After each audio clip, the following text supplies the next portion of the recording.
दोस्तों नमस्कार। रवि क्लासेस में आपका स्वागत है। यूपी पीसीएस प्रीलिम्स का एग्ज़ाम जो 22 दिसंबर 2024 को जो आयोजित होगा, इसका जनरल स्टडी के साथ साथ जो जनरल एप्टीट्यूड का जो पेपर है यानी पेपर 2 वो सीसेट से संबंधित है।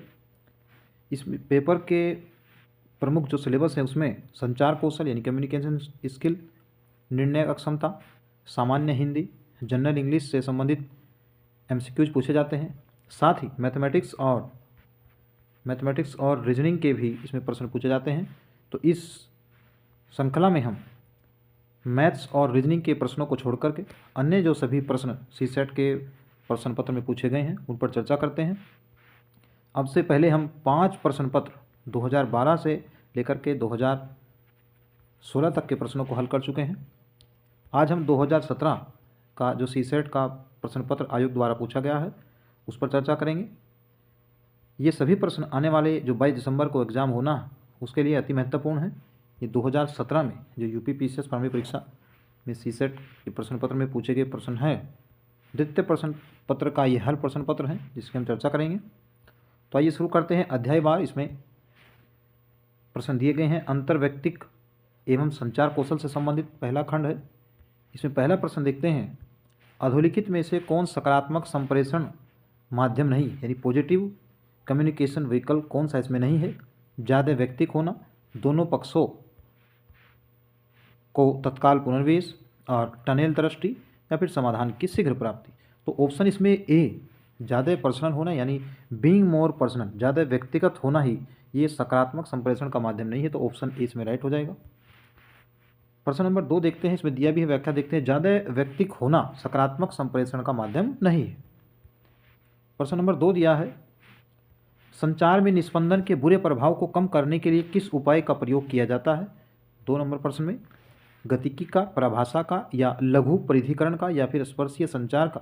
तो संचार में निस्पंदन के बुरे प्रभाव को कम करने के लिए लघु परिधिकरण का उपयोग किया जाता है। तो सी ऑप्शन प्रश्न नंबर 2 का राइट हो जाएगा। प्रश्न नंबर 3 देखते हैं, चयनों को संकुचित करने में प्रयुक्त प्रविधियों की प्रक्रिया क्या कहलाती है? 3 नंबर प्रश्न में ये प्रक्रिया क्या कहलाती है? नियंत्रण करना, प्रबंधन करना, डिसीजन मेकिंग या निर्णय लेना या फिर नियोजन करना। तो ऑप्शन इसमें सी यानी decision making, option C right हो जाएगा। प्रश्न नंबर 4 देखते हैं, निम्नलिखित में से किस संप्रेषण अंतःक्रिया में हमें अवश्य ध्यान देना चाहिए कि हमें क्या करना चाहिए?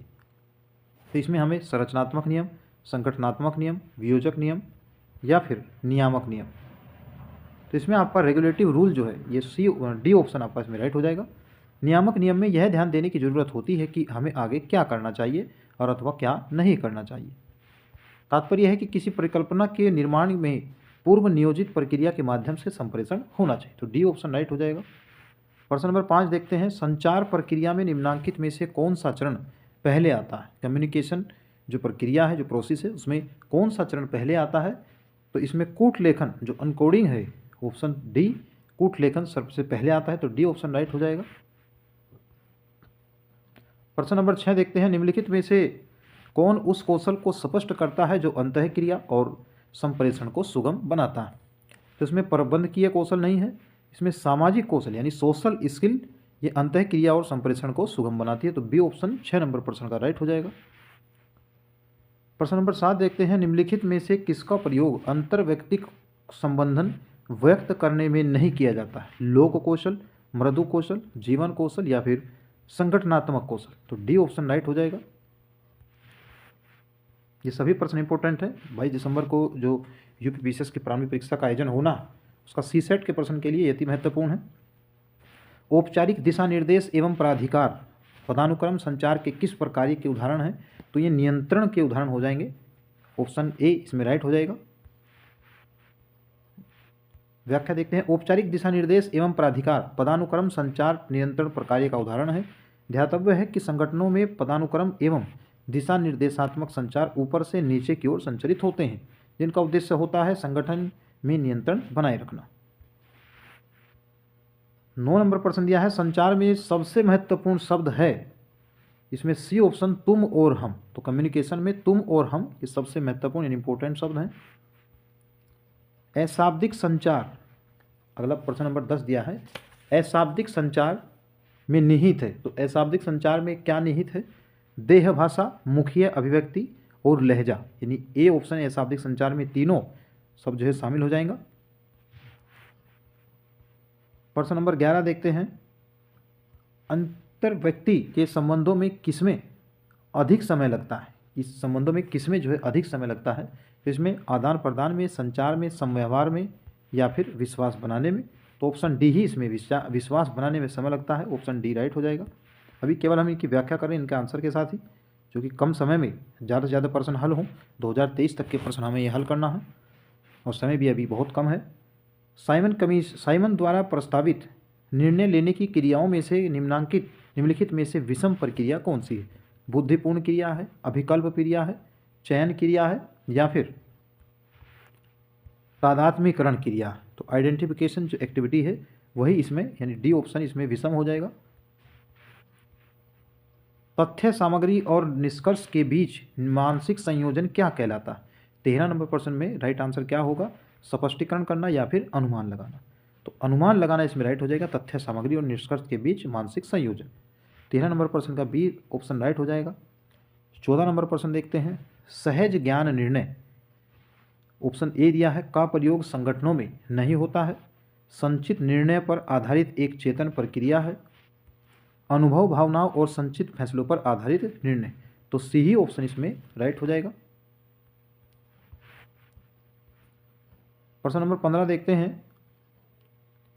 15 नंबर प्रश्न में दिया है, अधोलिखित में से कौन निर्णय प्रक्रिया का अंतिम चरण है? समस्या की पहचान करना, निर्णय की प्रभावकारिता का मूल्यांकन करना या निर्णय मानदंड की पहचान करना।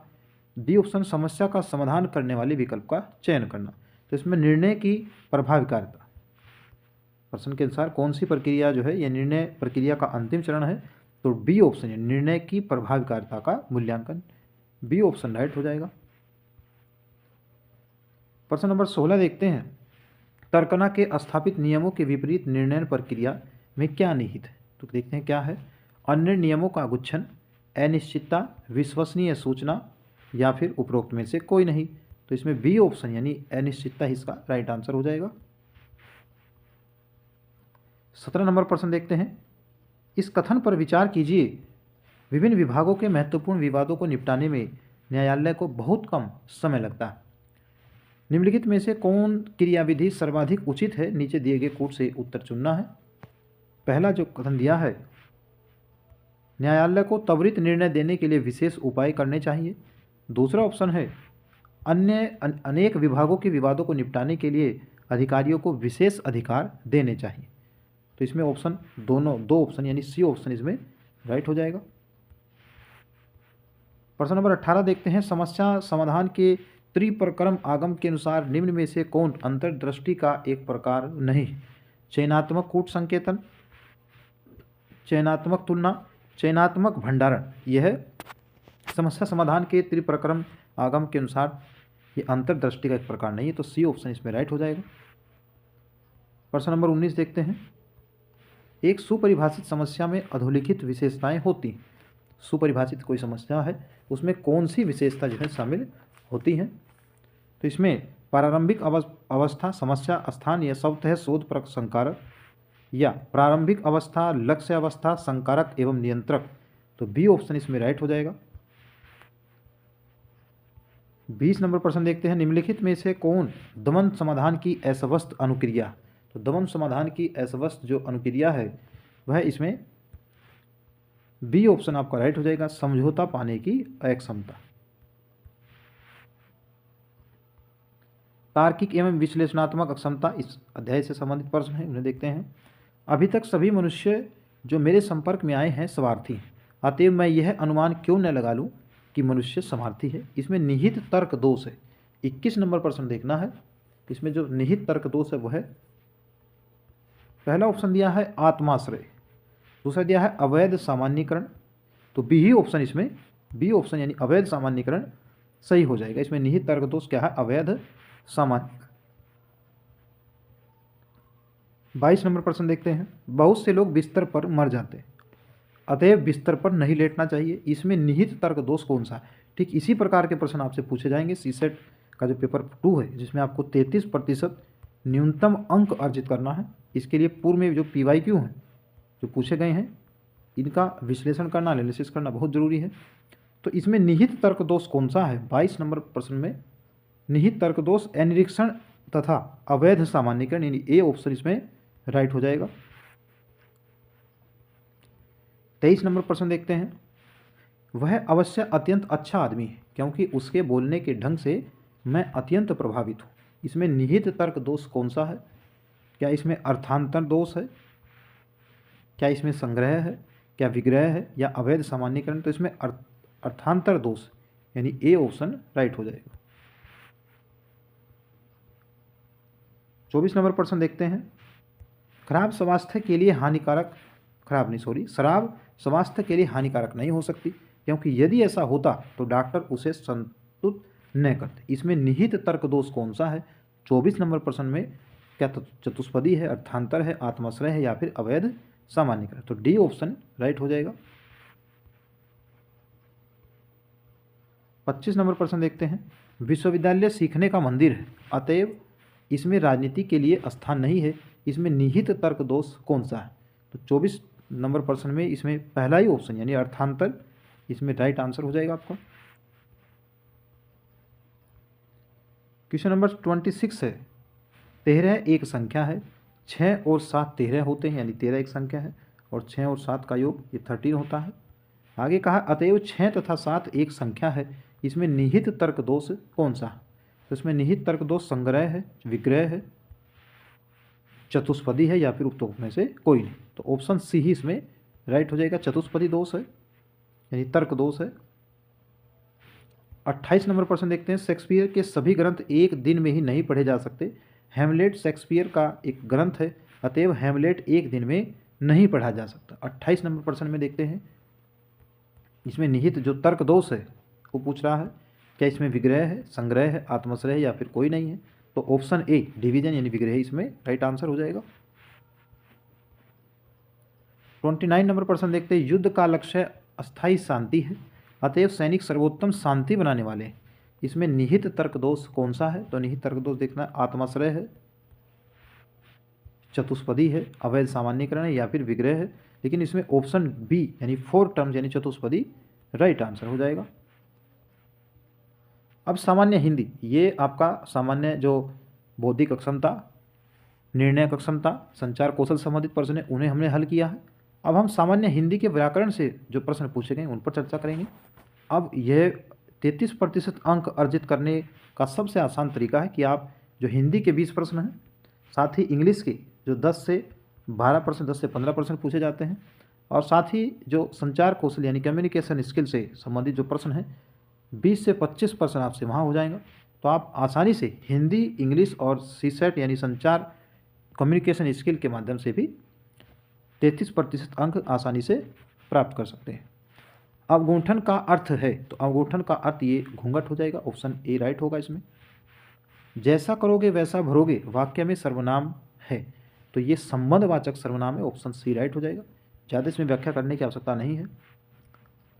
प्रतिपदा का उपयुक्त अर्थ है, तो पक्ष की पहली तिथि को जो प्रतिपदा कहा जाता है। ऑप्शन डी राइट हो जाएगा।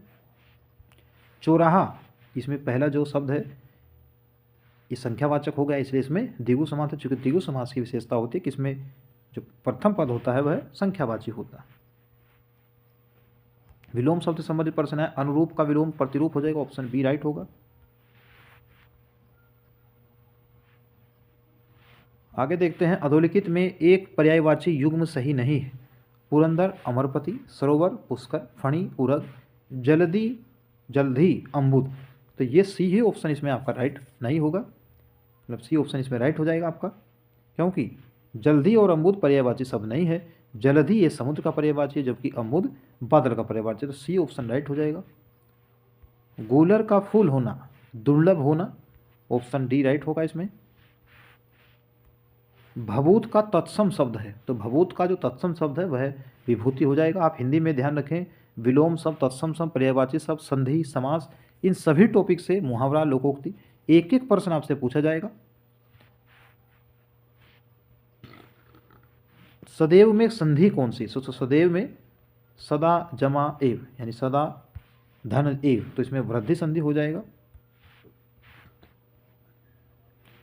अगला प्रश्न देखते हैं, अधोलिखित में वर्तनी की दृष्टि से एक अशुद्ध शब्द है। अंतर्ध्यान सही है, अनुग्रहित सही है, अधीन सही है। ये आध्यात्म नहीं होता, अध्यात्म होता है। अध्यात्म वर्तनी शुद्धि से एक प्रश्न आपसे पूछा जाएगा। कन्नौजी बोली किस जनपद में बोली जाती है? तो कन्नौजी बोली ये इसमें मेरठ, देहरादून, मथुरा नहीं होगा, हरदोई जनपद में कन्नौजी बोली बोली जाती है। सी ऑप्शन राइट हो जाएगा।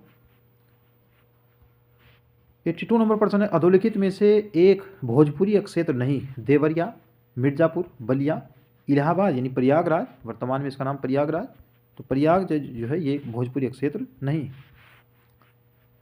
फैजाबाद जनपद में बोली जाने वाली बोली है, तो फैजाबाद में अवधी, डी ऑप्शन, यानी अवधी भाषा, इसमें अवधी बोली बोली जाती है। अधोलिखित में से कौन सी बोली उत्तर प्रदेश की नहीं है? ब्रज है, भोजपुरी है, अवधी है, भघेली उत्तर प्रदेश राज्य की बोली नहीं है, ये मध्य प्रदेश राज्य की बोली। तो डी ऑप्शन 84 नंबर प्रश्न का राइट हो जाएगा। 85 नंबर प्रश्न देखते हैं, अधोलिखित में से तद्भव शब्द है। प्रत्यभिज्ञान, परिधान, पीटक या पिटारा? तो पिटारा एक तद्भव शब्द है। डी ऑप्शन राइट हो जाएगा। अब 5 प्रश्न इसमें जो इंग्लिश में अनसीन पेशिश दिया रहता है, 5 प्रश्न वहाँ आप आसानी से उसमें हल कर लेंगे। और जो इंग्लिश ग्रामर से संबंधित प्रश्न है, ये 10 प्रश्न है, उन पर हम चर्चा करेंगे। 91 नंबर प्रश्न दिया है, which part of speech is used in the underlined word? Sentence दिया है, ही टेक्स आफ्टर हिज फादर, तो इसमें प्रोपोजिशन यानी आफ्टर जो है इसमें प्रोपोजिशन का कार्य कर रहा है, तो ऑप्शन डी राइट हो जाएगा। क्वेश्चन नंबर 92 ये फिल इन द ब्लैंक से संबंधित है। In the given sentence choosing the correct option, the rule is applicable to everyone, यानी टू इसमें रिक्त स्थान में आ जाएगा, बी ऑप्शन राइट होगा। Change the following sentence into direct indirect form, he said alas I am undone, the correct option इसमें क्या हो जाएगा? तो करेक्ट ऑप्शन इसमें B, he exclaimed sadly that he was undone, यानी बी ऑप्शन इसमें right हो जाएगा। 93 नंबर प्रश्न का बी ऑप्शन राइट होगा। अगला प्रश्न देखते हैं, क्वेश्चन नंबर 94 है, choose the correct passive voice of the given sentence, why did you not give him proper advice? तो राइट आंसर इसमें सी हो जाएगा, why was he not given proper advice by you, तो C option right हो जाएगा। Question number 95 देखते हैं, choose the word which is opposite in meaning to odd, तो ओड का जो अपोजिट वर्ड है, अपोजिट वर्ड जो है वो इवन हो जाएगा, सी ऑप्शन राइट होगा। आइडेंटिफाई, अगला क्वेश्चन है, identify the synonym of plausible from the following, तो इसमें प्रोबेबल इसमें जो है आपका ये सिनोनिम इसका राइट, यानी डी ऑप्शन राइट हो जाएगा। 97 नंबर प्रश्न दिया है, select the correct meaning of the item from the following, Govind has left his country for good, तो इसमें आपका जो बी ऑप्शन है फॉर एवर, बी ऑप्शन यानी फॉर एवर इसमें राइट हो जाएगा। क्वेश्चन नंबर 98 देखते हैं, fill in the blank in the given sentence with the correct proposition. Question sentence दिया है, I have decided to give up drinking, यानी डी ऑप्शन इसमें राइट हो जाएगा। इसमें कुछ व्याख्या भी दिया है, दिए गए सेंटेंस में गिव के साथ सही प्रपोजिशन अप का प्रयोग किया जाएगा, क्योंकि गिव अप का अर्थ छोड़ना अथवा त्यागना होता है।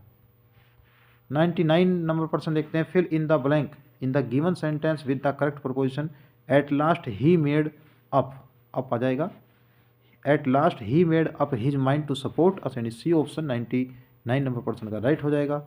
अंतिम प्रश्न देखते हैं जो जनरल इंग्लिश से ही संबंधित है, find out the word incorrectly spelled, जो गलत वर्ड लिखा हुआ है उसमें बात करेंगे। परमिशन सही है, एम्बिशन सही है, सबमिशन भी सही है, लेकिन एडमिशन की स्पेलिंग जो है वो इसमें गलत दी गई है, क्योंकि ADMISSION ये राइट स्पेलिंग है एडमिशन की, तो इसमें सी ऑप्शन आपका राइट हो जाएगा। तो इस प्रकार से जो सीसेट का प्रश्न पत्र 2017 में आयोग द्वारा पूछा गया है, इसके PYQ पर हमने चर्चा की है, ताकि 22 दिसंबर को जो सीसेट का एग्ज़ाम होगा उसमें आप 33% जो अंक है वो आसानी से प्राप्त कर सकें। उम्मीद है वीडियो आपको पसंद आया होगा। इसके लिए आप वीडियो को लाइक करेंगे, चैनल को सब्सक्राइब करेंगे। धन्यवाद।